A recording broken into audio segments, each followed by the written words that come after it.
మీరు కనుక ఈ వీడియోని ఖచ్చితంగా చివరి వరకు చూస్తే ప్రహ్లాదుడి యొక్క గుణాలకి ఖచ్చితంగా ఇంప్రెస్ అయిపోయి ఈ బుక్ వెంటనే ఆర్డర్ పెట్టుకుని మీ పిల్లలకి ప్రహ్లాదుడి యొక్క బోధనల్ని ఖచ్చితంగా చదివి వినిపిస్తారు. బ్రహ్మణ్య శీల సంపన్న సత్య సందో జితేంద్రియ అంటే ఎంతో సంపూర్ణమైన సద్గుణవంతుడైన బ్రాహ్మణుడు మరియు శ్రీకృష్ణ భగవానుడి గురించిన పరమ సత్యాన్ని ఎంతో దృఢత్వంతో తెలుసుకొని అర్థం చేసుకున్నవాడు మరియు తన ఇంద్రియాలని మనస్సుని సంపూర్ణంగా నిగ్రహించినవాడు.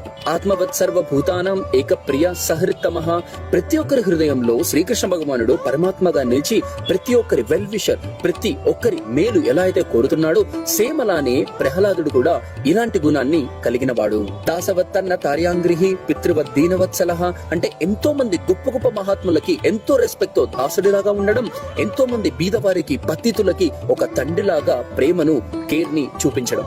భ్రాతృవత్సదృశే స్నిగ్ధో గురుశ్వీశ్వర భావన అంటే తన ఫ్రెండ్స్ అందరితో కూడా ఒక బ్రదర్ లాగా సమానంగా సోదరి భావనతో ఉండడం మరియు ఒక గురువుని సాక్షాత్తు భగవానునిలాగా భావించడం. విద్యార్థ రూప జన్మాద్యో మానస్తంభ వివర్జిత అంటే ఎంత విద్య ఉన్నప్పటికీ, అందం ఉన్నప్పటికీ, డబ్బులున్నప్పటికీ, ఉన్నతమైన జన్మ తీసుకున్నప్పటికీ వీటిపైన కూడా గర్వం లేకుండా ఉండడం.